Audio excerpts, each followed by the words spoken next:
Transformational generative grammar. ঠিক আছে, transformational rules apply করা হয়, রুলসগুলোকে অ্যাপ্লাই করে সেন্টেন্সেস জেনারেট করা হয়। এই ধরনের যে মডার্ন গ্রামারটা, যেটা নোয়াম চমস্কি বলে একজন বানিয়েছিলেন বলা যেতে পারে, ওনার ওনার বই সিনট্যাকটিক স্ট্রাকচার্স 1957-এ পাবলিশ হয়। তো ওই বইটায় উনি এই ট্রান্সফরমেশনাল জেনারেটিভ গ্রামারের ব্যাপারে বলেন। ট্রান্সফরমেশনাল জেনারেটিভ গ্রামার প্রেসক্রিপটিভ গ্রামারের মধ্যে পড়ে। তোমাদেরকে ডেসক্রিপটিভ গ্রামার আর প্রেসক্রিপটিভ গ্রামারের মধ্যে তফাৎ বলেছিলাম। অঙ্কিতা বলো কি তফাৎ আছে ডেসক্রিপটিভ গ্রামার আর প্রেসক্রিপটিভ গ্রামারের মধ্যে? স্যার বলছি যে এক্স্যাক্টলি কোনটাকে কি বলে মনে নেই, কিন্তু হুম একটাতে ফার্স্টে হচ্ছে এক্সাম্পল দেওয়া হয়, তারপর হুম সেটা অনুসারে একটা ডেফিনেশন দেওয়া হয়, আর হুম আরেকটাতে ফার্স্টে ডেফিনেশন দেওয়া হয়, তারপর সেটা অনুসারে এক্সাম্পল দেওয়া হয়।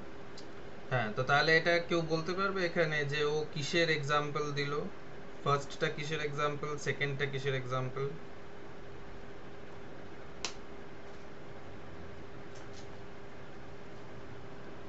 সাথী? স্যার প্রথমে যেটা মানে সংজ্ঞাটা দিয়ে তারপর উদাহরণটা দেওয়া হয় সেটা ডেসক্রিপটিভ, আর যেটা উদাহরণ দিয়ে তারপর সংজ্ঞাটা দেওয়া হয় সেটা হচ্ছে প্রেসক্রিপটিভ গ্রামার। হ্যাঁ, উদাহরণ আগে প্রেসক্রিপটিভ, উদাহরণ পরে, ডেফিনেশন আগে, সংজ্ঞা আগে ডেসক্রিপটিভ। ঠিক আছে, এই সরি, ভুল বললাম। না, ডেসক্রিপটিভ হচ্ছে যেখানে আগে উদাহরণগুলো দিয়ে দেওয়া হবে, সেইখান থেকে একটা সংজ্ঞা যারা পড়াশোনা করছে বা যারা দেখছে তারা নিজেরাই তৈরি করবে। আর প্রেসক্রিপটিভ প্রেসক্রিপশনের মতন, ডাক্তারের প্রেসক্রিপশনের মতন, ডাক্তার যেটা বলবে সেই প্রেসক্রিপশন হিসেবেই আমরা ওষুধটা খাই। আগে প্রেসক্রিপশনটা দিয়ে দেওয়া হয়, আগে সংজ্ঞাটা দিয়ে দেওয়া হয়, তারপরে উদাহরণগুলো দেওয়া হয়।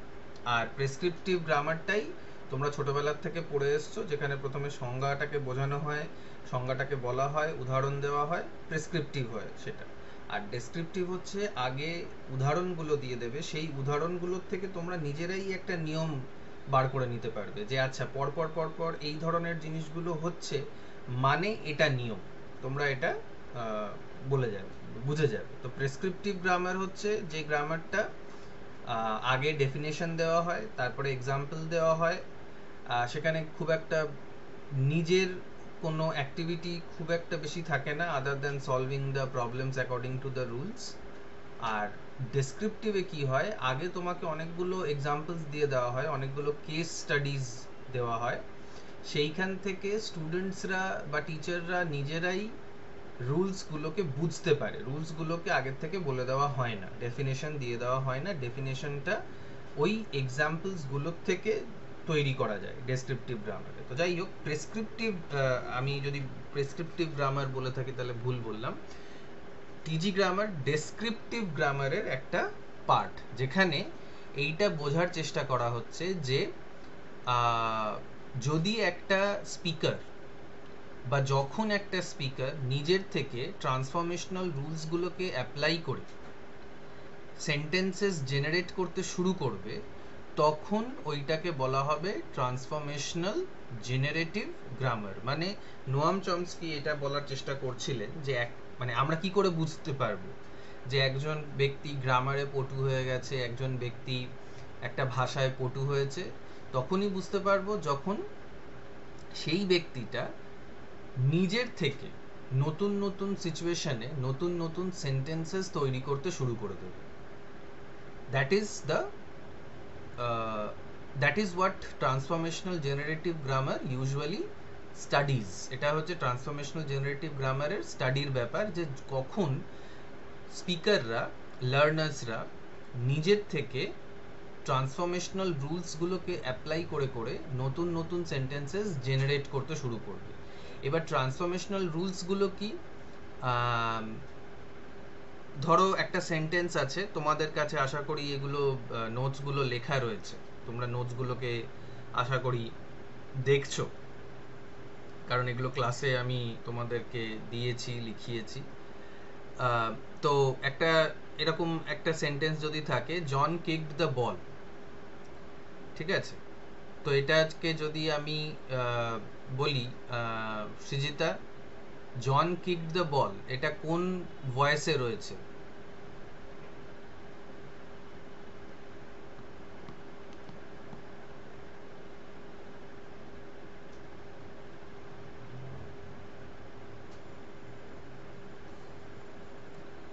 সৃজিতা?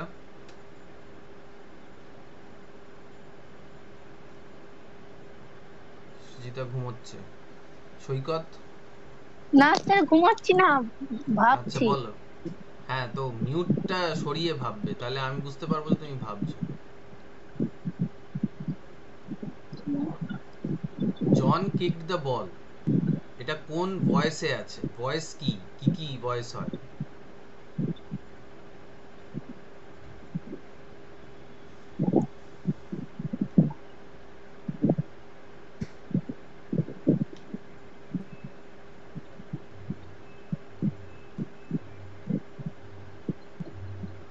সৈকত বলো। Sir active voice. Active voice, very good. এবার অ্যাক্টিভ ভয়েসটাকে সৃজিতা প্যাসিভ ভয়েসে করতে পারবে? 2 নম্বরের এগুলোই প্রশ্ন আসতে পারে কিন্তু।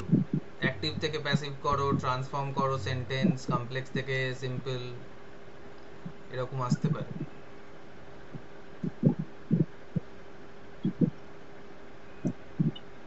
অ্যাক্টিভ থেকে প্যাসিভ করতে জানো কি সৃজিতা? হ্যাঁ জানি, আর ভুলে গেছি এখন। জানো কিন্তু ভুলে গেছো। আচ্ছা, সাথী? The ball was kicked by the John. By the John? না, by John. এবার থেকে দা সাথী করে বলা হবে। না না। তো এখানে the John kicked the ball, এখানে সাবজেক্ট, ভার্ব, অবজেক্ট, ঠিক আছে? আর প্যাসিভে আমরা কি করি? প্যাসিভে আমরা সাবজেক্টের জায়গায় অবজেক্টটাকে বসিয়ে দিই, আর অবজেক্টের জায়গায় সাবজেক্টকে বসিয়ে দিই। মানেটা পাল্টায় না, জাস্ট সাবজেক্টের স্থানে অবজেক্ট, অবজেক্টের স্থানে সাবজেক্ট চলে যায়, ইন্টারচেঞ্জ হয়ে যায়, ঠিক আছে? কিন্তু এটার একটা নিয়ম আছে। এই নিয়মটাকেই বলা হচ্ছে ট্রান্সফরমেশনাল রুল। মানে আমরা অ্যাক্টিভ ভয়েস থেকে প্যাসিভ ভয়েসে বা প্যাসিভ ভয়েস থেকে অ্যাক্টিভ ভয়েসে যে ট্রান্সফর্মটা করছি, সেটা কিছু নিয়ম মেনে করছি। সেই নিয়মটাকে বলা হচ্ছে ট্রান্সফরমেশনাল রুলস। এবং রুলটা কি? ফার্স্ট রুল হচ্ছে সাবজেক্টের জায়গায় অবজেক্ট বসবে, অবজেক্টের জায়গায় সাবজেক্ট বসবে। আর দ্বিতীয় রুলটা কি? যে এক মিনিট।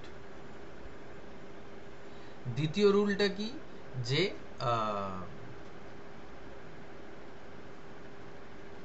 ভার্বের থার্ড ফর্ম হবে। এখানে kicked kicked kicked kicked kicked একই থাকবে, কিন্তু অন্য জায়গায় অন্য কোনো ওয়ার্ডে যেখানে থার্ড ফর্মটা আলাদা হয়, সেইখানে আমরা এটা বুঝতে পারবো যে ভার্বের থার্ড ফর্মটা ব্যবহার করা হচ্ছে যখন আমরা অ্যাক্টিভ থেকে প্যাসিভে করছি। এবং একটা বিওয়াই, বাই, একটা শব্দ অ্যাড হয়, একটা প্রিপোজিশন অ্যাড হয়ে যায়, বিওয়াই, বাই।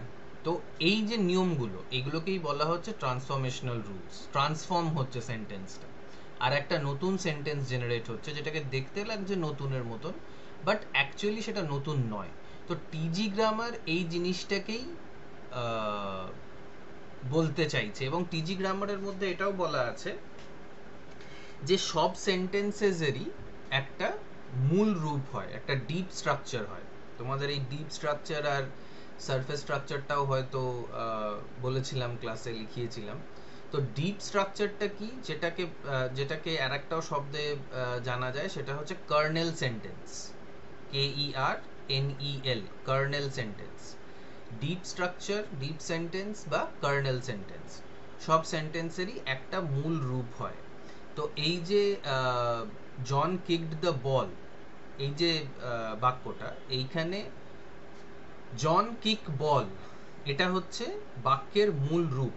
এবং এটার সঙ্গে কোনো সময় ইডি লাগানো হচ্ছে পাস্ট টেন্স করে দেওয়ার জন্য, কোনো সময় এস লাগানো হচ্ছে কিকের সাথে, যাতে সাবজেক্ট যে থার্ড পারসন সিঙ্গুলার সেটা বোঝানো যায়। কোনো সময় সাবজেক্টের জায়গায় অবজেক্টকে বসানো হচ্ছে, অবজেক্টের সাবজেক্টের আগে বাই বসিয়ে দেওয়া হচ্ছে, ভার্বের থার্ড ফর্ম ব্যবহার করা হচ্ছে। এগুলো সবই ট্রান্সফরমেশনাল রুলস, এবং ট্রান্সফরমেশনাল রুলসটাকে অ্যাপ্লাই করে করে আমরা একই বাক্যের বিভিন্ন ধরনের রূপ তৈরি করতে পারি। কিন্তু অস্থিটা আসল জিনিসটা কিন্তু একটাই, ওই কাঠামোটা এক। যেমন ঠাকুর তৈরি হয়, ঠাকুরের কাঠামোটা একই থাকে, কোনোটা গণেশ হয়, কোনোটা সরস্বতী হয়, কোনোটা দুর্গা হয়, ইত্যাদি ইত্যাদি।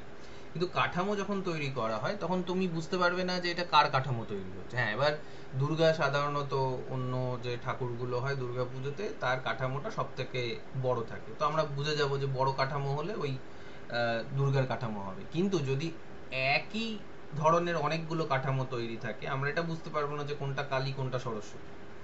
তো সেরকমই ট্রান্সফরমেশনাল জেনারেটিভ গ্রামারে বলা হচ্ছে যে একটা পার্টিকুলার ডিপ সেন্টেন্স থাকে, একটা রূপ থাকে, একটা স্কেলেটাল স্ট্রাকচার থাকে, এবং ওটার সঙ্গে আমরা মাটি বা মাংস লাগিয়ে লাগিয়ে বিভিন্ন ধরনের রূপ আমরা বানাতে পারি।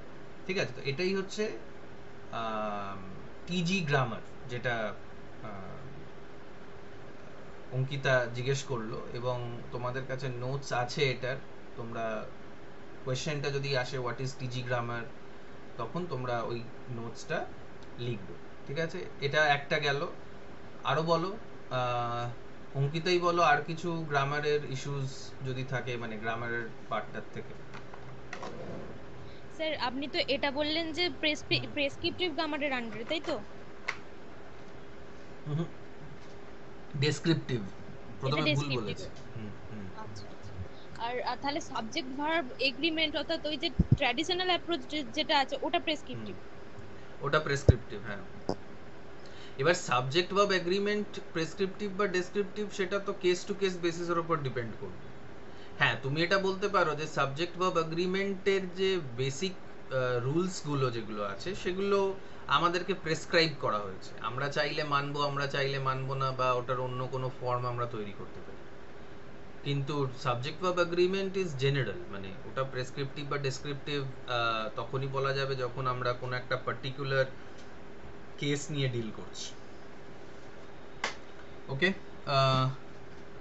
অঙ্কিতা ছাড়া আর কারুর গ্রামারের যে পার্টটা আছে সেটার থেকে কারুর কোনো সমস্যা থাকলে বলো।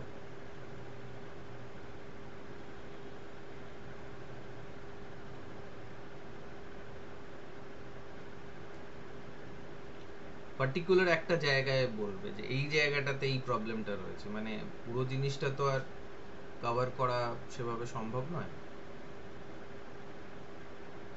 ঠিক আছে, তোমরা ভাবতে পারো, আমি ততক্ষণ তাহলে রেটরিকের ব্যাপারে চলে আসি, ফিগার্স অফ স্পিচের ব্যাপারে চলে আসি। বলো সৈকত, তোমার একটা ইস্যুস ছিল কিছু রেটরিকটা নিয়ে, প্রোসোডিটা নিয়ে, সেটা বলো।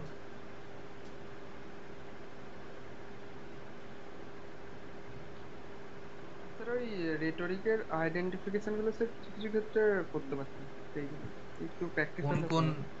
কোন কোন ক্ষেত্রে করতে পারছো না বলো, কোথায় সমস্যা হচ্ছে?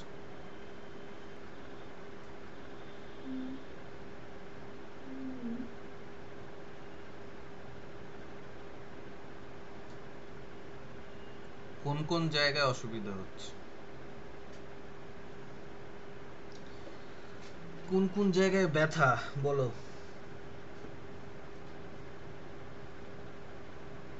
স্যার ওই স্যার ওই সিনেকডকিটা, তারপর স্যার মেটোনমি সিনেকডকি, আর স্যার আইরনি, ওই আইরনির ওই জায়গাগুলো একটুখানি গন্ডগোল হচ্ছে। Synecdoche, metonymy, irony, Pallavi figure of sir speech নয়, পল্লবী কিছু বলবে। হ্যাঁ, স্যার ফিগার অফ স্পিচের মানে যেগুলো আর কি ভাগ রয়েছে, ওই সিমিলারিটি বা অ্যাসোসিয়েশন, ইমাজিনেশন, হুম, এইগুলো যেগুলো ভাগ আছে সবকটা ওই তার মধ্যে যে ভাগগুলো করা আছে সবকটাই করতে হবে? হ্যাঁ, বাবারে। স্যার আমার একটা কোয়েশ্চেন আছে। বলো। স্যার আমাদের একটা পোয়েম আছে জন ডানের go and catch a falling star, hmm সেটাতে একটা লাইন আছে teach me to hear mermaid singing. এই লাইনটাকে হুম যদি আমাদের আর কি রেটোরিক্যালি বলতে বলে তাহলে কি হুম বলবো, মানে কি রেটোরিক্যাল স্পিচ হচ্ছে এটা? ওকে, লাইনটা তুমি মেসেজে লেখো, আর আচ্ছা তোমাদের ইন্ডিভিজুয়ালি যা যা যে যে জায়গায় সমস্যাগুলো আছে সেগুলো তোমরা সবাই মেসেজে লেখো, এক এক করে আমি রেসপন্ড করছি। আচ্ছা, রূপঙ্কর রয়েছে।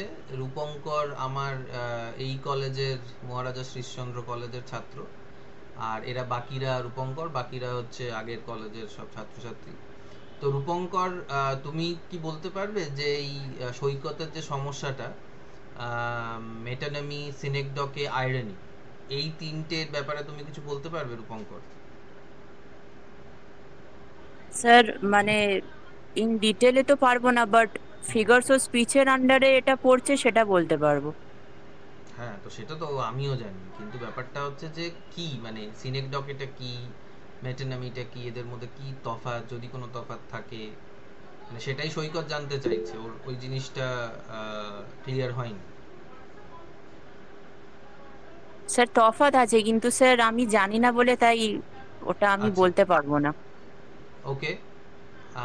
নেক্সট যে ব্যাপারটা পল্লবী বলছে সেটা হচ্ছে যে হ্যাঁ, সবকটা, পল্লবীর প্রশ্নটা অ্যাকচুয়ালি আমার সলভ করতে পারবো না, আমি সবকটাই পড়তে হবে। তবে হ্যাঁ, পল্লবী এটা বলতে পারি, পড়তে তো তোমাকে সবকটাই হবে, কিন্তু ইন জেনারেল, মানে যতদিন তুমি লিটারেচারে আছো, আরো 3 বছর, বেশিরভাগ ক্ষেত্রে দেখবে মেটাফার, সিমিলি, আইরনি, মেটানমি, সিনেকডকে, অ্যালিউশন, পার্সনিফিকেশন, অনোম্যাটোপিয়া, পান, এই ধরনের জিনিসগুলো বেশি ব্যবহার হচ্ছে। কিন্তু তোমরা থিওরিটাও পড়ছো, শুধু প্র্যাকটিস যে করছো তা নয়, তোমরা থিওরিটাও পড়ছো, তাই জন্য থিওরিটাতে তোমাকে সবকটাই ইকুয়ালি জানতে হবে। প্যারাবেলও জানতে হবে, ফেবেলও জানতে হবে, অথচ দেখা গেল যে পরীক্ষায় প্যারাবেল বা ফেবেল দেওয়া গেল না, কিন্তু তোমাকে জানতে হবে। তোমাকে ফার্দার স্টাডিজ করার জন্য অ্যালেগরির ব্যাপারে জানতে হবে, ঠিক আছে? তো পড়তে তোমাকে সবই হবে। আচ্ছা, এবার দিশার যে প্রশ্নটা, teach me to hear mermaids singing, এটাতে কি কি ফিগারস অফ স্পিচ থাকতে পারে সেইটা আইডেন্টিফাই করার জন্য সৈকত তোমার কাছে আবার আসবো, মেটানমি, সিনেকডকে কি জিনিস বা কিভাবে আইডেন্টিফাই করা যাবে সেইটাতেও আসবো। কিন্তু রূপঙ্কর, তুমি কি একবার ট্রাই করবে এটা বলতে যে এখানে কি ফিগার অফ স্পিচ আছে, teach me to hear mermaid singing?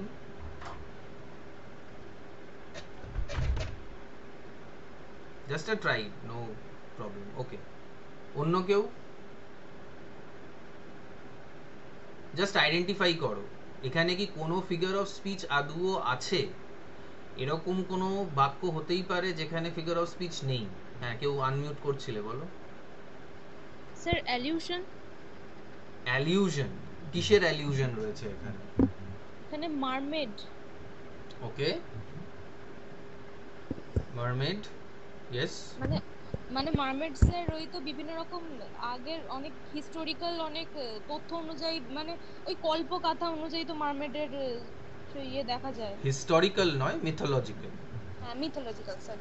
হ্যাঁ হ্যাঁ, তাহলে এখানে মিথ থেকে একটা অ্যালিউশন নেওয়া হয়েছে। অ্যালিউশনটা কি? মারমেড। এমন নয় যে জন ডান নিজেই মারমেড কথাটাকে বানিয়ে দিয়েছে, it's not like that. Mermaid alludes to a mythological creature that is found in various kinds of myths. এবার এক্স্যাক্টলি কোন মিথ থেকে নেওয়া হয়েছে সেইটা বলা আমার জন্য সম্ভব নয়, আমি অতটা শিক্ষিত নই যেটা বলে দিতে পারবো যে এক্স্যাক্টলি কোন টেক্সট থেকে মারমেডের কথাটা নেওয়া হয়েছে। মারমেড একটা অর্ধেক মানুষ অর্ধেক মাছ, এটা একটা মিথোলজিক্যাল ইমাজিনারি ক্রিয়েচার, ঠিক আছে? মাঝে মধ্যে দেখবে ইউটিউব বা ফেসবুকেও কেউ কেউ ভুলভাল এরকম ভিডিও ছাড়ে যে মারমেড দেখতে পাওয়া গেছে, মারমেড সে পেয়েছে ইত্যাদি, এরকম ভুলভাল সব কথা। Actually mermaid can't exist, mermaids can't exist. আবার আর একটাও জিনিস আছে, এখানে মারমেড গান করছে, মারমেডসদেরকে মনে করা হতো যে তারা গান করে মানুষকে ভুলিয়ে ডুবিয়ে মেরে দেয়। So mermaids are not really very nice creatures. They are dangerous creatures. এবং mermaids দের একটা ইউজ হয়েছিল হচ্ছে অডিসি বলে একটা এপিক ছিল, হোমারের বা হোমার্সদের দ্বারা লেখা, মানে অনেকগুলো হোমার ছিল, তো তাদের লেখায় মারমেড কথাটা এসছিল, যদিও mermaid is an English word, গ্রিকে কি বলা হতো সেটা আমরা জানি না। বাট দিশার আনসার এটা যে এইখানে একটা অ্যালিউশন রয়েছে। অ্যালিউশনটা কিসের? অ্যালিউশনটা হচ্ছে মিথোলজিক্যাল ক্রিয়েচার মারমেড। ঠিক আছে, এবার দিশা অ্যালিউশন কাকে বলে?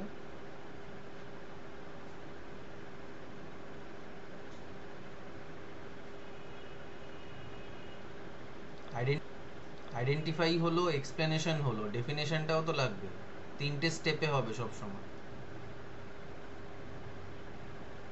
আশা করি রূপঙ্কর এটা তোমার মনে আছে যে সবসময় তিনটে স্টেপে আমরা ফিগার্স অফ স্পিচটাকে ডিল করব: আইডেন্টিফিকেশন, ডেফিনেশন, এক্সপ্লেনেশন। আর একবার যদি একটা কোয়েশ্চেনে আমরা একবার একই ধরো চারটে লাইন দিয়েছে, চারটে লাইনে দুবার অ্যালিউশন এসছে, বারবার আমরা একই ডেফিনেশন লিখবো না, আমরা লিখবো there is an allusion in line number 2 and line number 4. Definition of allusion: line number 1, there is an allusion because mermaid, the word mermaid is taken from a mythological story or a mythological source. In line number 4 there is an allusion because the poem names a great scientist. ঠিক আছে, দেখা যাচ্ছে যে একই figure of speech 5 বার আসছে, তো 5 বার কি আর definition লিখবো না? একবারই ডেফিনেশন লিখবো, কিন্তু এক্সপ্লেনেশন গুলো আলাদা হবে। Yes Disha, what is an অ্যালিউশন? Definition লিখতে দিতে পারে কিন্তু। স্যার ডেফিনেশনটা এই মুহূর্তে ঠিক মনে পড়ছে না। এই মুহূর্তে মনে না পড়লে লিখবে কি করে এক্সামে? মুখস্থ রাখতে হবে তো। Allusion is a figure of speech where characters, incidents or any other information from other texts are used. একটা টেক্সটে যখন অন্য একটা টেক্সটের কোনো ইনফরমেশন, কোনো ক্যারেক্টার, কোনো ঘটনার ব্যাপারে আমরা বলি, তখন সেটা হয়ে যায় অ্যালিউশন। ওকে, এবার আসছি সৈকত। অ্যালিউশন পড়ছে, আচ্ছা গুড কোয়েশ্চেন ফ্রম রূপঙ্কর। পূর্বাশা বলো, অ্যালিউশন কোন ফিগারস অফ স্পিচের মধ্যে পড়ে, মানে ব্রড কোন ফিগারস অফ স্পিচের মধ্যে পড়ে? বলছি সৈকত, এক মিনিট।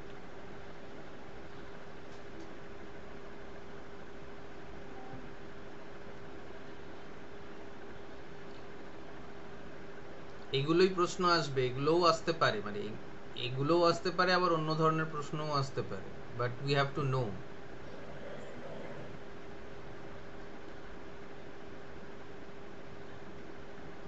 যে জানো সে মেসেজে লেখো। রূপঙ্কর, হ্যাঁ রূপঙ্করও লিখতে পারো। Sir figure based on association. হ্যাঁ, ফিগার বেসড অন অ্যাসোসিয়েশন। তোমার নাম পূর্বাশা পল্লবী? আপনি আমি বললাম বললেন যে জানো সে মেসেজে লেখো। যাই হোক, হ্যাঁ ফিগার্স বেসড অন অ্যাসোসিয়েশন। কেন অ্যাসোসিয়েশন? কারণ একটা টেক্সটের সাথে আর একটা টেক্সটের একটা অ্যাসোসিয়েশন, একটা যোগাযোগ দেখানো হচ্ছে। ঠিক আছে, ওকে, পূর্বাশা মিউট করে নাও। সৈকতের যে প্রশ্ন, আইডেন্টিফিকেশন করতে পারছে না ও মেটানমি, সিনেকডকে, আইরনি, এইগুলোর মেনলি। প্রথম কথা তো এটা বলি যে মেটানমি আর সিনেকডকে অলমোস্ট অ্যালাইক। তুমি যদি একটার জায়গায় একটা নাম করে দাও তাহলে তোমার ভুল হওয়া উচিত নয়, কিন্তু যদি পারো আইডেন্টিফাই করো আলাদা আলাদা। But metonymy and synecdoche they are very much alike. কিন্তু এগুলো কি? সিনেকডকে হচ্ছে এমন একটা figure of speech under the larger group of figures based on কি? ফিগার্স বেসড অন কোনটা? মানে অ্যাসোসিয়েশন, রাইট। এটাও ফিগার্স বেসড অন অ্যাসোসিয়েশন। এবার একটার জায়গায়, একটা ওয়ার্ডের জায়গায় যদি আর একটা ওয়ার্ডকে আমরা রেফার করি এবং ওই দুটো ওয়ার্ডের মধ্যে যদি ওতপ্রোত সম্পর্ক থাকে, গভীর সম্পর্ক থাকে, খুব কাছের সম্পর্ক থাকে, তখন সেইটা হয়ে যায় সিনেকডকে। অঙ্কিতা একটা এক্সাম্পল দাও সিনেকডকের।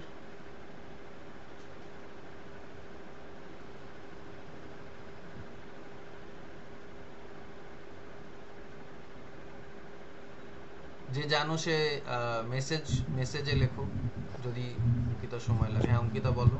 স্যার সেনেকডকের মনে পড়ছে না, মেটানামির একটা মনে পড়ছে। তাই বলো মা, তুমি যা বলবে তাই। Pen is mightier than the sword. Okay, so explain it. Pen কি, সোর্ড কি, কোথায় মেটানমি এখানে? এখানে ওই পেনের সাথে আর আর এই তলোয়ারের সাথে একটা সম্পর্ক দেখানো হয়েছে যে তলোয়ারটা ধারালো, সেটা মানুষকে মানে আঘাত করতে পারে, কিন্তু পেন একজন লেখনির মাধ্যমেও মানুষ অনেকটা মানে পরিবর্তন করে দিতে, অনেকটা চেঞ্জ এনে দিতে পারে। ওকে, you explained the line but I want the metonymy. মেটানমিটা কোথায় এখানে? অন্য কেউ ওকে সাহায্য করতে পারো? পল্লবী। স্যার এখানে পেন এন্ড ফরওয়ার্ড আর মেটানমিজ অফ ইন্টেলেক্ট বা এডুকেশন জার্নালিজম এরকম একটা আছে, আর মেটারিক্যালি স্ট্রেংথ স্যার, আর পাওয়ার। হ্যাঁ হ্যাঁ হ্যাঁ, আর পাওয়ার রেসপন্সিবিলিটি একটা আছে। রাইট। পেন মানে হচ্ছে, pen is the metonymy of knowledge, pen is the metonymy of journalism, pen is the metonymy of education, and sword is the metonymy of brute strength, military power. ঠিক আছে অঙ্কিতা? এবার সৈকত, ব্যাপারটা বুঝতে পারলে যে পেন করছে, পেন কারা ব্যবহার করে? ডাকাতরা পেন ব্যবহার করে, মানে হয়তো এখন ডাকাত, কারণ বেশিরভাগ ডাকাতরা এখন পার্লামেন্ট বা বিধানসভা ইত্যাদিতে থাকে, বাট মানে traditionally dacoits, do they use pen?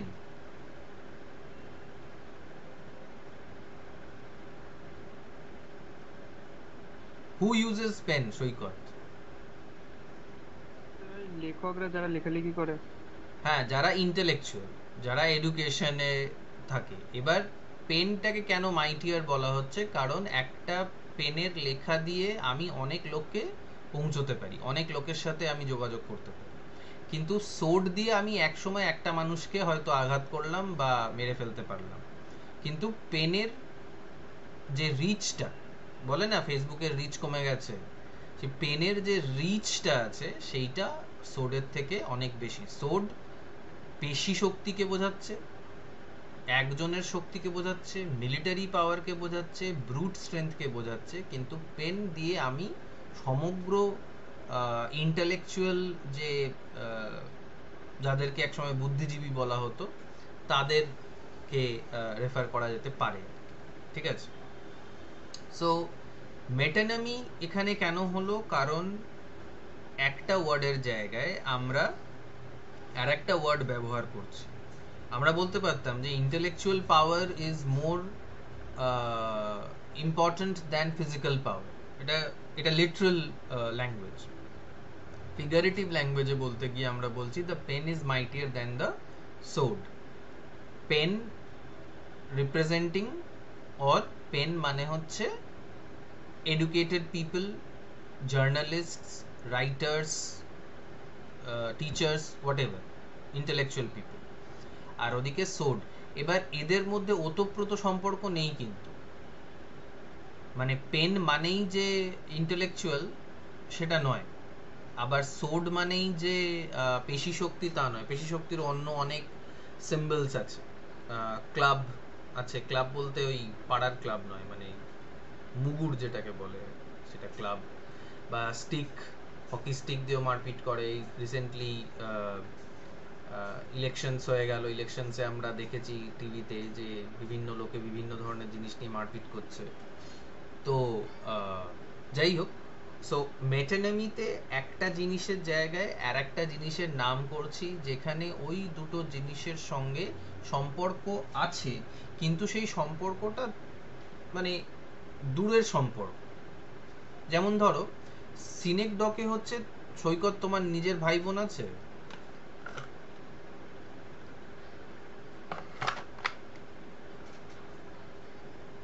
হ্যাঁ সৈকত, সৈকত কি ভাবছে ওর ভাই বোন আছে কিনা? দিদি আছে।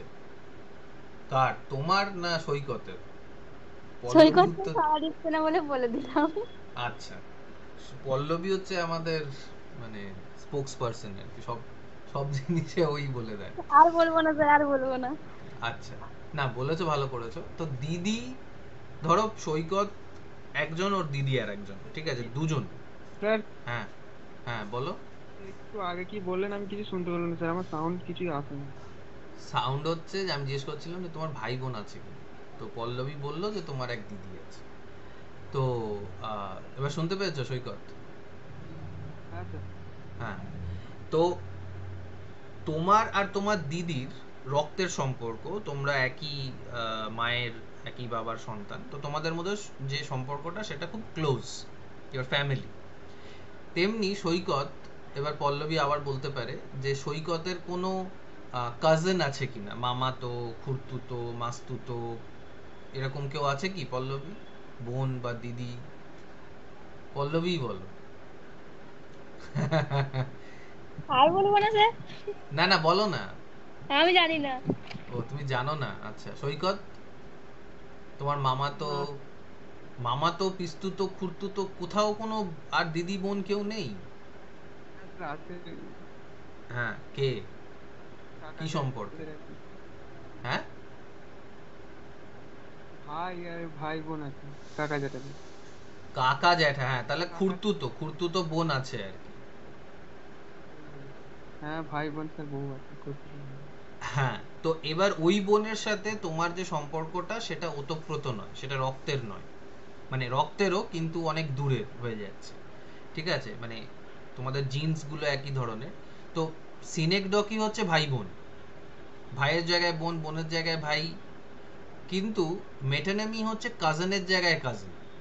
ধরো মানে আমি আসলাম না, আমার কোনো কাজিন আসলো তোমাদেরকে পড়াতে, ঠিক আছে, কিন্তু সেটা হয় না, যাই হোক আমি এমনি বলছি আর কি। সাধারণত নেমন্তন্ন বাড়ি রক্ষা করার জন্য কেউ একজন বাড়ির চলে যায় রিপ্রেজেন্টেটিভ হয়ে, তো ও আসা মানে পুরো বাড়ি এসছে, এরকম একটা রেফারেন্স আমরা দিতে পারি, ঠিক আছে। তো সিনেকডকে হচ্ছে যেখানে দুটো জিনিসের সম্পর্ক ওতপ্রোত, একটার জায়গায় আর একটাকে আমরা বলতে পারি। মেটানমি একটার জায়গায় আর একটাকে বলতে পারি, কিন্তু ওদের দুটোর সম্পর্ক একটুখানি দূরত্ব। তবে তোমরা যদি মেটানমির জায়গায় সিনেকডকে লেখো, সিনেকডকের জায়গায় মেটানমি লেখো, ইট ডাজন্ট ম্যাটার, যে এক্সামিনার সাধারণত সে তোমাকে নাম্বার দিয়ে দেবে, ঠিক আছে। তো একটার জায়গায় আর একটা হচ্ছে, এরকম আরো কিছু উদাহরণ আমরা নিতে পারি। ধরো আমি যদি একটা সেন্টেন্স বলি, তোমাদের মধ্যে যে উত্তরটা দিতে চাও সে ওই হ্যান্ড রেজ করবে, অপশন আছে হ্যান্ড রেজ করার, হ্যান্ড রেজ করবে, ঠিক আছে। সেন্টেন্সটা ভালো করে শোনো। I have read Shakespeare. I have read Shakespeare. Read বলতে R-E-A-D, not R-E-D, Lal Shakespeare নয়। I have read Shakespeare. সাথী তালি দিচ্ছে কেন? হ্যান্ড রেজ করতে বলেছিল। আচ্ছা বলো সাথী। স্যার এটা মেটানিমি হবে। কেন? কারণ আমরা তো শেক্সপিয়ারের জীবনটা পড়িনি, শেক্সপিয়ারের লেখাটা পড়েছি। শেক্সপিয়ারের জীবনও পড়তে পারি, কিন্তু তুমি যেটা বলতে চাইছো সেটা হচ্ছে যে শেক্সপিয়ার কথাটা বলছি, অথচ মিন করছি শেক্সপিয়ারের ওয়ার্কস গুলো।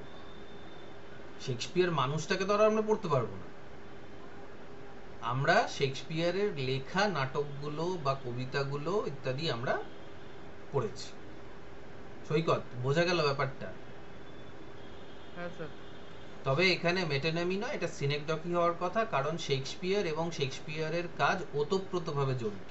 বাট সাথীকে আমি নাম্বার দেব, কারণ ও অ্যাটলিস্ট কাছাকাছি তো চলে গেছে, ঠিক আছে, এক্স্যাক্ট বলার দরকার নেই, ঠিক আছে। আর একটা যদি উদাহরণ দিই,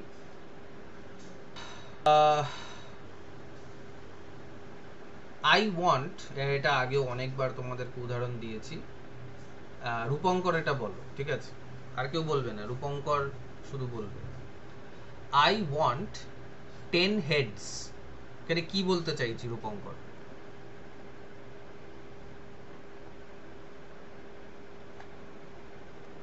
I want 10 heads, 10টা মাথা চাইছি আমি, নরবলি হবে। রূপঙ্কর শুনতে পাচ্ছ? হ্যালো? হ্যাঁ স্যার শুনতে পাচ্ছি।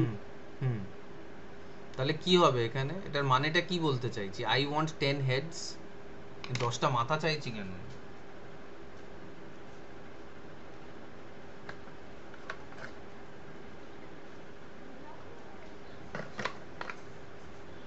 স্যার যদি লিটারাল মিনিং বার করি স্যার, ওটাই মানে অন্য মিনিং এ বলছে, বাট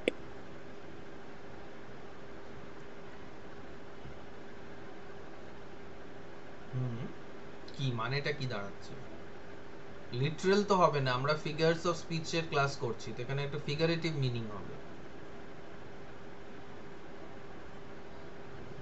পূর্বাশা বলো। সেটা কি হেড টেলস, যে খেলার আগে যে হেড টেলস করে সেই ব্যাপারে? তোমার হেডে আমি গাঁটটা মারবো, হেড টেলস করে। বলো দিশা। স্যার এখানে 10টা মাথা বলতে 10 জন মানুষকে বোঝানো হয়েছে, যে আমার 10 জন মানুষ লাগবে। হ্যাঁ, 10টা মাথা লাগবে মানে 10 জন ব্যক্তিকে লাগবে।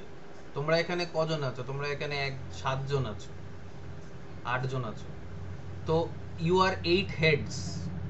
আমরা যখন বলি রূপঙ্কর বা পূর্বাশা এই মাথাগুলো গুনতো, তো মাথা শুধু গুনি না মানুষটাকে গুনি? এক্সট্রা মাথা হয়তো একটা গড়াগড়ি খাচ্ছে, তো সেটাকে আমরা গুনে ফেললাম, সেটা নয়। আমরা যেটা বলতে চাইছি, দিশা হ্যান্ড ডাউন কর, আমরা যেটা বলতে চাইছি সেটা হচ্ছে যে 10 জন ব্যক্তিকে বোঝাচ্ছি। এবার এটা সিনেকডকে কেন? কারণ মাথা ছাড়া মানুষ কি হতে পারে?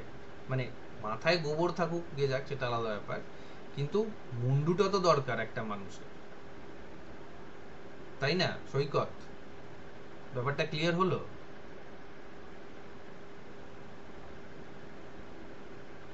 সৈকত? হ্যাঁ স্যার। ওকে, রূপঙ্কর? স্যার ক্লিয়ার হলো, বাট ওই সেনেকডকের সঙ্গে আর একটা আপনি কি যেন কোরিলেট করছিলেন, ওটা ঠিক বুঝতে পারলাম না। ভাই বোন বলছিলেন। মেটানমি শব্দটা হচ্ছে মেটানমি। তোমাকে একটা পিডিএফ দিয়েছি না রূপঙ্কর? হ্যাঁ স্যার, আমি ওটাই দেখছিলাম, ওটাই আমি হ্যাঁ দেখে বললাম আপনাকে। হ্যাঁ, ফিগারস বেসড অন অ্যাসোসিয়েশনের মধ্যে সিনেকডকে মেটানমি, ট্রান্সফার এপিথেট আর অ্যালিউশন পড়ে। তো সৈকতের যেটা সমস্যা সেটা হচ্ছে সিনেকডকে আর মেটানমি নিয়ে, তো আমি ওইটার ওপরেই এই জিনিসটা বললাম, ঠিক আছে। আচ্ছা, আর আয়রানি বললে সৈকত, ওকে। সৃজিতা, আয়রানি কোনটাকে বলে? আয়রানি কি? আচ্ছা, রূপঙ্কর কি বলছো বলো। স্যার দাঁড়াও এক একটা মিনিট। কোনো হ্যাঁ রূপঙ্কর বলো কি বলছিলে। হ্যাঁ স্যার, মানে একটা গল্পর লাস্টের দিকে একটা কাইন্ড অফ মানে মোড়টা ঘুরে যাওয়া বা একটা টুইস্ট, সেটাকে আয়রানি বলে স্যার। ওকে, এটা রূপঙ্কর বলছে। সৃজিতা বলো, হোয়াট ইজ আয়রানি?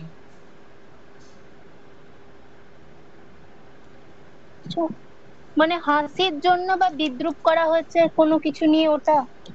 হ্যাঁ, আয়রানিটাকে সাধারণত হাস্য বা বিদ্রূপ করার জন্য ব্যবহার করা হয়, কিন্তু ব্যাপারটা কি কিভাবে হাস্য বা কিভাবে বিদ্রূপটা হয়?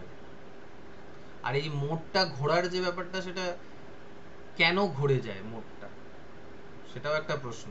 গল্পের মোড় যে ঘুরে যায়, টুইস্ট হয়, সেই টুইস্টটা হয় কেন? পল্লবী বলো। আইরনি? স্যার আইরনিটা হচ্ছে কোনো কিছু ঘুরিয়ে বলা বা বিদ্রূপ করা, এটা দুভাবে হয়, সিচুয়েশনাল ভাবে হয়, একবার ভার্বাল ভাবেও হয়। হ্যাঁ, ঘুরিয়ে বলা মানে উদাহরণ দাও। ওই the today our class is house full. Well, actually অন্য দিনের তুলনায় আজকে বেশি স্টুডেন্ট রয়েছে। যাই হোক, মানে তাহলে মানেটা কি হলো পল্লবী? মানে এবার আইরনিটা তুমি বললে, একটা এক্সাম্পল দিলে, এবার এটাকে এক্সপ্লেন করো যেটা আইরনি কেন। ওই তো স্যার, যে এক ক্লাসের স্টুডেন্ট একজনই মানে একদমই নেই, ওটাকে আমরা বিদ্রূপ করে বললাম বা ঘুরিয়ে বললাম যে পুরোপুরি আমাদের ক্লাসটা হাউসফুল রয়েছে। হুম, তো রূপঙ্কর বলো। স্যার একটা এক্সাম্পল যদি আপনি পারমিশন দেন তাহলে আমি। বলো বলো। হ্যাঁ স্যার, মানে দ্য লাস্ট লিফের the last leaf by O হেনরির যে গল্পটা, সেটা লাস্টের দিকে স্যার যে আইরনিটা আমরা দেখতে পাই, মানে ওনার নামটা, হ্যাঁ, যিনি বয়স্ক লোক ছিলেন, তার মানে তিনি দীর্ঘ 25 বছর ধরে ভাবছিলেন একটা মাস্টারপিস, তো মানে যার জন্যে করলেন সে তো বেঁচে গেল, বাট উনি নিজেই ওই বৃষ্টি বা ওই ঝড়ের মধ্যে উনি সেই আঁকাটা এঁকে উনি নিজেরই প্রাণটা দিয়ে দিলেন। সো এটাও একটা স্যার an example of একটা irony Irony. Sir. Yes, in a way this is also ironical, but আমরা যেহেতু ফিগার্স অফ স্পিচ নিয়ে আলোচনা করছি, আমাদের কাছে অত বড় এক্সাম্পলটা দিতে আমাদের একটু সময় লাগবে, এবং আমরা স্পেশালি যে ধরনের জিনিসটা নিয়ে ডিল করছি সেটা হচ্ছে পোয়েট্রি। ঠিক আছে, তো পোয়েট্রিতে ফিগার্স অফ স্পিচ যখনই এবার থেকে ডেফিনেশন দেবে, তোমরা বলবে যে ধরো আইরনির ডেফিনেশন দিচ্ছ, তো লিখবে কি, irony is a figure of speech, এই দিয়ে শুরু করবে, বা synecdoche is a figure of speech, metonymy is a figure of speech, metaphor is a figure of speech, which, যেটা বলবে। আইরনির খুব সহজ ব্যাপারটা হচ্ছে, যেটা বলা হচ্ছে তার ঠিক অপোজিটটা মিন করা হচ্ছে, যেটা পল্লবী বললো যে আজকে আমাদের ক্লাস হাউসফুল, মানে যদিও সাধারণত যতজন থাকে তার থেকে আমার মনে হয় বেশি রয়েছে, কিন্তু পূর্বাশা ম্যাডাম এসছেন আজকে, বিশাল ব্যাপার, হাততালি দেওয়া উচিত ওনাকে। তো কিন্তু ব্যাপারটা হচ্ছে যে যদি ধরো 2-3 জন থাকে আর ক্লাসের স্ট্রেংথ অনেক বেশি, 30-40 জন, যেটা মহারাজা শ্রীশচন্দ্রতে রোজ হয়, যে স্টুডেন্ট স্ট্রেংথ 30-এর কাছাকাছি, কিন্তু আসে শুধু রূপঙ্কর আর 1-2 জন এরকম। তো সেইখানে এই জিনিসটা খুবই প্রযোজ্য যে আজকে আমাদের ক্লাসে house full, everyone is present in the class, though only 1 or 2 students are present.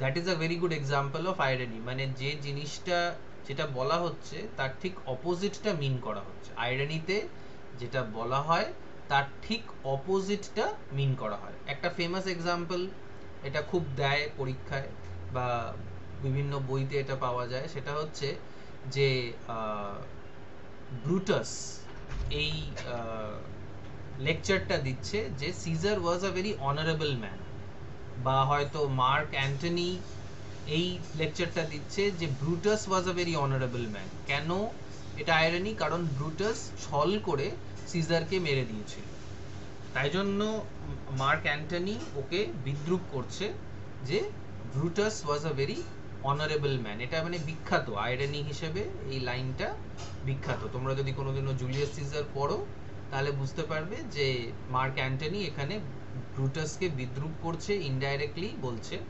R irony falls under the larger group of figures based on indirectness, figures based on indirectness এর উপরে মধ্যে আইরনিটা বসে।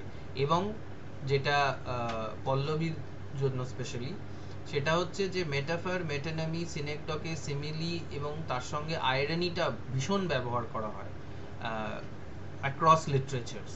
তাই জন্য এটাকে আমাদের খুব ভালো করে জানতে হবে। এবং পল্লবী এটাও বললো যে সিচুয়েশনাল এবং ভার্বাল আইরনি দুটো ধরনের আইরনি হয়, কিন্তু সেটা সাধারণত পোয়েট্রিতে হয় না। কোন জনরা অফ লিটারেচারে হয় পল্লবী, সিচুয়েশনাল আর ভার্বাল আইরনি? মনে পড়ছে না, ভার্বালটা তো স্যার মনে পড়ছে না স্যার। দুটোই একটা জনরার মধ্যে পড়ে। এই সার্কামলোকেশন, না না আরে না, জনরা মানে হচ্ছে টাইপ অফ লিটারেচার। এটা সাথী নোবেলে কিছু বলছিল। নভেল, ড্রামা, নভেলে নয়, ড্রামাতে সাধারণত আমরা দেখি। হ্যাঁ, নভেলেও থাকতে পারে, নভেলে যে না থাকবে না তার কোনো মানে নেই। যেমন তোমরা সেকেন্ড সেমের মেয়র অফ ক্যাস্টেলব্রিজ পড়তে শুরু করেছো, সেখানে কিন্তু ভার্বাল এবং সিচুয়েশনাল আইরনি দুটো ধরনের আইরনি আছে, কিন্তু বেশিরভাগ ক্ষেত্রে ওটা ড্রামাতে দেখা যায়। ঠিক আছে, আর ড্রামা থেকেও এক্সাম্পল আসতেই পারে, বা ড্রামা থেকে তোমরাও এক্সাম্পল দিতেই পারো, যেখানে সিচুয়েশনাল আইরনি বা ভার্বাল আইরনি রয়েছে। ম্যাকবেথে অনেক সিচুয়েশনাল এবং ভার্বাল আইরনিজ রয়েছে। ঠিক আছে, আচ্ছা সৈকত, তাহলে তোমার যে তিনটে ছিল সেটার হয়েছে তো? হ্যাঁ স্যার। আচ্ছা, আর বলো, আর কার কি সমস্যা আছে, স্পেসিফিক সমস্যাগুলো প্রথমে। প্যারাডক্সটা একটু যদি বুঝিয়ে দিতেন ভালো হতো, প্যারাডক্সটা। প্যারাডক্স, ওকে, প্যারাডক্স কোন ফিগার অফ স্পিচের কোন গ্রুপের মধ্যে পড়ছে?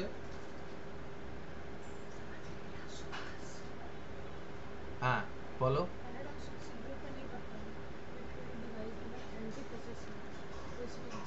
বলো প্যারাডক্স কিসের মধ্যে পড়ে, কোন লার্জার গ্রুপ অফ? হ্যাঁ বলো সৈকত। কন্ট্রাস্ট। হ্যাঁ, ফিগার্স বেসড অন কন্ট্রাস্ট। এবার প্যারাডক্স হচ্ছে এমন একটা figure of speech, again paradox is a figure of speech where something is said which seems to be impossible. এমন একটা কথা বলা হয় যেটা শুনে মনে হয় যে এটা সম্ভব নয়, অথচ দ্বিতীয় বা তৃতীয়বার পড়ার পরে মনে হয় ওটার মধ্যে একটা গহন সত্য লুকিয়ে আছে। অনেকটা অ্যান্টিথিসিসের মতন, কিন্তু অ্যান্টিথিসিসটা একটু লেন্দি টাইপের সেন্টেন্সটা। প্যারাডক্সটা হচ্ছে যেটা হওয়া উচিত তার অপোজিটটা হচ্ছে, বাট এটার মধ্যে কিন্তু একটা সত্যি জিনিস লুকিয়ে আছে। আনলাইক আইরনি, আইরনিতে সত্যি নেই, এটাতে সত্যি আছে। যেমন প্যারাডক্সের একটা উদাহরণ, the more you hurry, the more you hurry, the more time you take. The more you hurry, the more time you take. এটা প্রথমে তোমাদের শুনে মনে হবে তাড়াহুড়ো করলে তো তাড়াতাড়ি কাজটা হয়ে যাবে, তাই না? কিন্তু আমাদের এক্সপিরিয়েন্স বলে যে যত তাড়াহুড়ো করার চেষ্টা করি আমরা, ততই আমাদের কাজটা উল্টো পাল্টা হয়ে যায়, তাই তো? তাড়াহুড়োতে বাড়াবাড়ি হয়।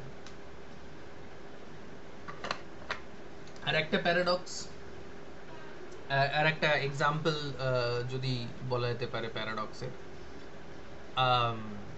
the child is the father of the man. The child is the father of the man. মানেটা কি হচ্ছে? বাচ্চা মানে মানুষের বাবা কিভাবে হয়ে যাচ্ছে? পূর্বাশা, এটা কি হতে পারে? এটা কি সম্ভব? The child is the father of the man.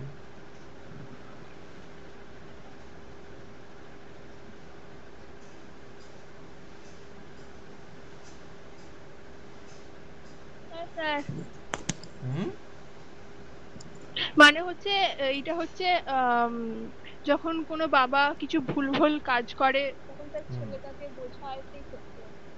হ্যাঁ, বাবা ভুল কাজ করে আর ছেলে বোঝায়। মুকুল রায় আর কি যেন তার ছেলের নামের যে ব্যাপারটা, সেইটা বলছো?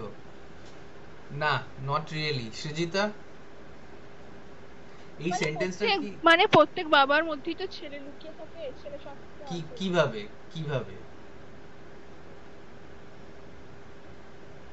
বাবার মধ্যে ছেলে কিভাবে লুকিয়ে থাকে? দাঁড়াও দিশা, ঠিক আছে, হ্যান্ডসটা আপ আপ করে রাখো, কিন্তু পূর্বাশা ট্রাই করো। কি বলছো যে প্রত্যেকটা বাবার মধ্যে একটা ছেলে লুকিয়ে থাকে? কিভাবে কিভাবে?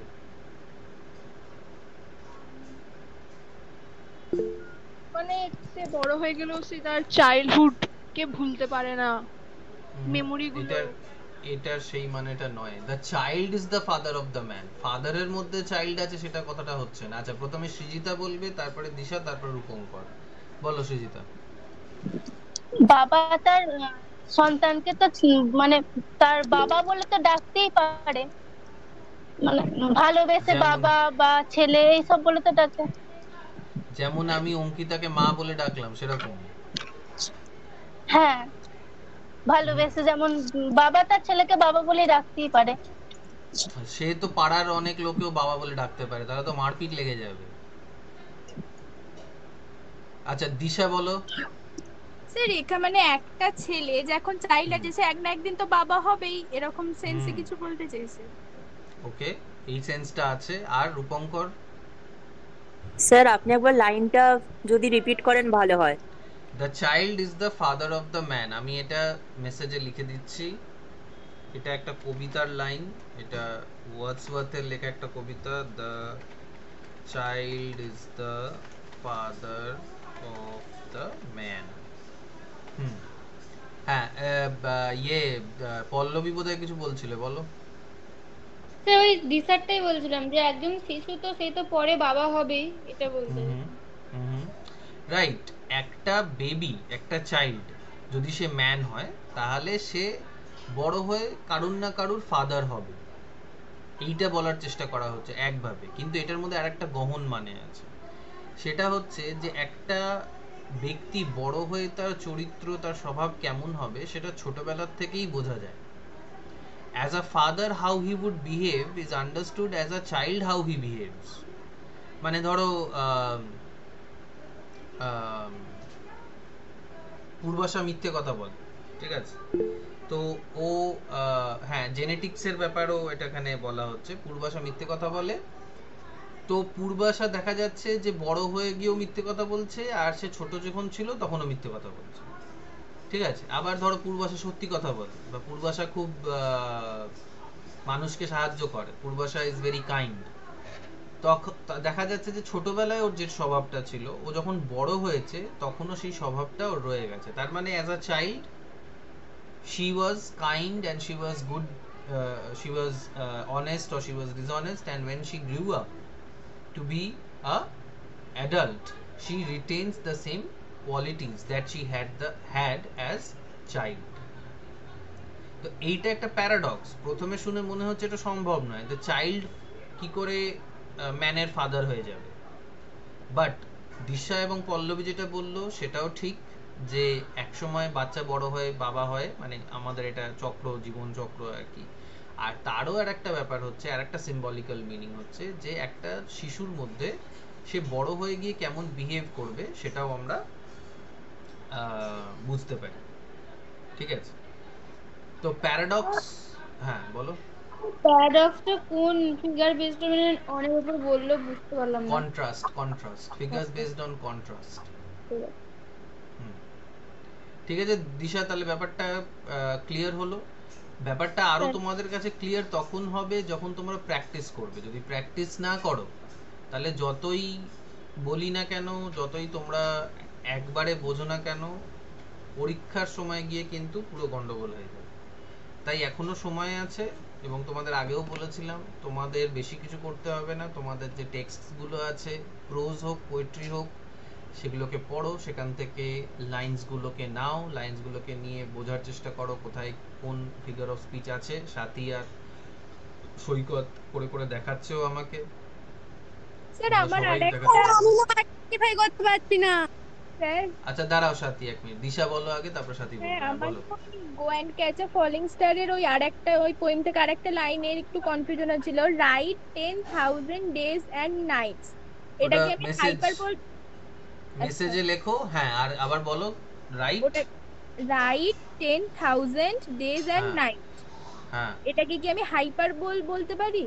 Ride, RIDE, ride. হ্যাঁ রাইড, হ্যাঁ রাইড। হ্যাঁ অবশ্যই অবশ্যই। কেউ মানুষের পক্ষে 10,000 দিন রাত মানে ঘোড়ার ওপর রাইড করা সম্ভব না। This is definitely hyperbole. আচ্ছা সাথী বলো। স্যার যেগুলো না মানে করে করে অভ্যাস হয়েছে, ধরুন যেমন আপনি করাচ্ছিলেন ওই সিমিলি, মেটাফর, তারপর মেটানমি, সিনেক্টকি, এগুলো তো তবু একটুখানি ধরতে পারছি, বাদ বাকিগুলো সব ধরতেই পারছি না যে কোনগুলো কি ফিগার অফ স্পিচ রয়েছে।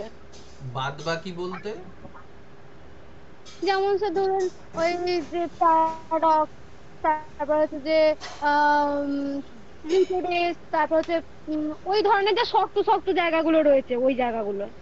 লিটোটেস মানে ফিগার্স বেসড অন কনস্ট্রাকশনের কথা বলছো? স্যার ওরকম পার্টিকুলার নয়, মানে যখন ধরুন পড়ছি তখন ওই লাইনগুলো।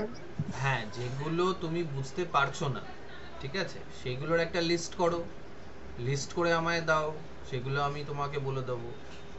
ফিগার্স বেসড অন কনস্ট্রাকশন প্রথম, হ্যাঁ বলো। স্যার ব্যাপারটা হচ্ছে যে আপনি যখন বোঝাচ্ছেন তখন আমি বুঝতে পারছি, কিন্তু যখন নিজে করতে যাচ্ছি তখন আর কিছুতেই হচ্ছে না। সেটা তখন হবে যখন প্র্যাকটিস করবে। আজকেই ধরো আমরা আবার মেটানমি, সিনেকডকে, প্যারাডক্স, আর একটা কি করলাম, আয়রনি, এগুলোকে শুনলাম। এগুলোকে যদি এখন আবার গিয়ে তুমি প্র্যাকটিস করো, দেখো কোথায় এগুলো পাওয়া যাচ্ছে, কিভাবে পাওয়া যাচ্ছে, তাহলেই তোমার এগুলো মনে থাকবে। সবটাই ডিপেন্ড করছে তোমার প্র্যাকটিক্যাল, ঠিক আছে? তো তুমি একটা কাজ করবে সাথী, তোমার যত যে যে সমস্যাগুলো আছে, যেখানে যেখানে তোমার সমস্যা হচ্ছে, এবং আর একটাও জিনিস তোমাদের আগেও বলেছি, এখনো বলছি, ধরো তুমি আজকে রাত্রি 12টার সময় পড়তে বসলে, ঠিক আছে, তোমার একটা জায়গায় তুমি আটকে গেলে, তুমি আমাকে ছবি তুলে, এবং ছবি যখন তুলবে তখন সোজা করে ছবিটা দেবে, নাহলে আমার ঘাড় বেঁকে যায় দেখতে গিয়ে, বা আমাকে ফোনটা উল্টে দিতে হয়, সোজা করে দেবে ঘুরিয়ে, যাতে পোর্ট্রেট বা ইয়েতে আমি দেখতে পাই। তো তোমরা তখনই ছবি তুলে আমাকে পাঠাবে, বলবে কি সমস্যা হচ্ছে। আমি হয়তো তখনই উত্তর দিতে নাও পারি, কিন্তু এক না এক সময় আমি দেখে উত্তর দিয়ে দেবো। যদি উত্তর না দিই, আমাকে মনে করাবে যে এটা পাঠিয়েছি, এটার উত্তর দিই। সেটা সবার ক্ষেত্রেই প্রযোজ্য। প্র্যাকটিস করো, প্রসডিরও করো, রেটরিকেরও করো, ঠিক আছে? আর কোনো সমস্যা থাকলে আপাতত বলো, না হলে আবার আমরা আরো অনেকগুলো সমস্যা জড়ো করে নিয়ে আর একটা ক্লাসে এই জিনিসগুলো বলতে পারি। সেটা কালকেই হতে পারে, পরশু হতে পারে, পরীক্ষার আগে পরপর অনেকগুলো ক্লাসেস হতে পারে। স্যার প্রসডিটা একটু মানে একটু বলে দিলে ভালো হতো। আচ্ছা, তাহলে প্রো বলে ছেড়ে দিই, প্রসডিটা প্রো এরকম হয়ে গেল। একটু বললাম, মানে তো প্রসডিতে তোমার সমস্যাটা কি হচ্ছে সেটা বলো আমাকে। সমস্যা হচ্ছে স্যার আমি স্ট্রেস আনস্ট্রেস গুলো মার্কিংটা ভুল হয়ে যাচ্ছে, মানে বুঝতে পারছি না, কিছু কিছু জায়গায় আনস্ট্রেস মনে হচ্ছে, সেগুলো আবার স্ট্রেস দেবো নাকি, এরকম গন্ডগোল। আচ্ছা, স্ট্রেসের জন্য একটা জিনিস বলি, রূপঙ্কর তুমিও এটা শুনতে পারো, যদিও তোমার ডাইরেক্টলি প্রসডি হয়তো নেই, but wait a minute, fifth না হবে, তোমারও প্রসডি আছে কোনো না কোনো একটা সিলেবাসে দেখলাম। যাই হোক, প্রসডির স্ট্রেস মার্কিং এর যে স্টেপটা, আমরা জানি কোন কোন শব্দের ওপরে সাধারণত স্ট্রেস পড়ে আর কোন কোন শব্দের ওপরে সাধারণত স্ট্রেস পড়ে না। সৈকত বলো। স্ট্রেস পড়ে হচ্ছে noun, pronoun, adjective, verb, adverb, এইগুলোর উপর স্ট্রেস পড়ে। বাকিগুলো প্রেফিক্স, সাফিক্স, তারপর প্রিপজিশন, কনজাংশন, এইসবের উপর স্ট্রেস পড়বে না। হ্যাঁ, স্ট্রেস নাউন, অনেক সময় প্রোনাউন, ভার্ব, অ্যাডভার্ব, অ্যাডজেক্টিভ, এই পাঁচটা ধরনের ওয়ার্ডস এর উপরে স্ট্রেস সাধারণত পড়ে। Suffix, prefix, article, preposition, conjunction,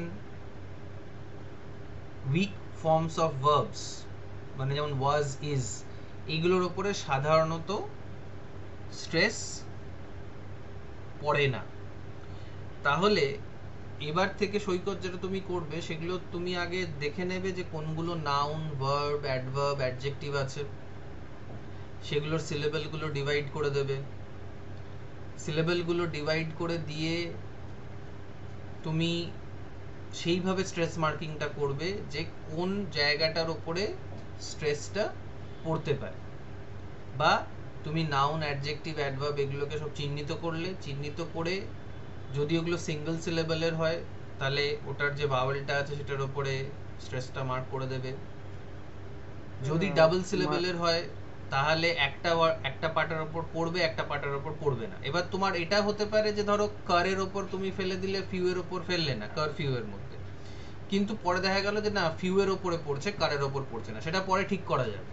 কিন্তু তুমি আইডেন্টিফাই যদি করে নাও এবং ওই স্ট্রেসগুলোকে যদি মার্ক করে দাও, তাহলেই দেখবে অনেকগুলো তোমার কাছে সহজ হয়ে যাচ্ছে। এবং ধরো একবার তুমি একটা স্ট্রেস, একটা সেন্টেন্সে একটা স্ট্রেস যদি মার্ক করে ফেলতে পারো, তাহলে তার আগে এবং পরে আমরা জানি আনস্ট্রেস হবে।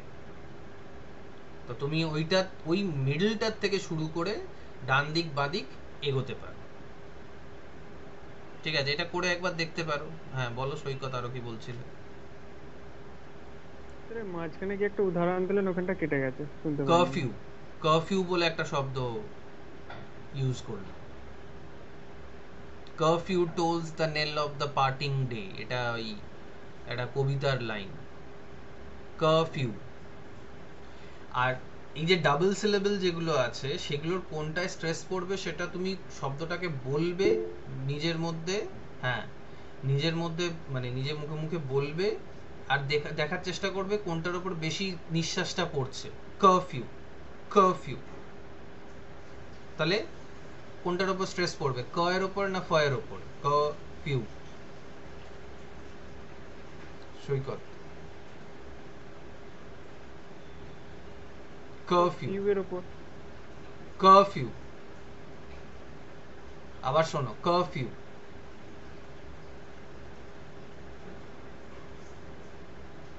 তোমার যদি মনে হয় ফিউ এর উপর পড়ছে, তুমি ফিউ এর উপর করে দেখবে, বাট আশেপাশের যে ওয়ার্ডস গুলো আছে সেগুলোর উপরও তোমাকে স্ট্রেস গুলো দিয়ে দিয়ে যেতে হবে।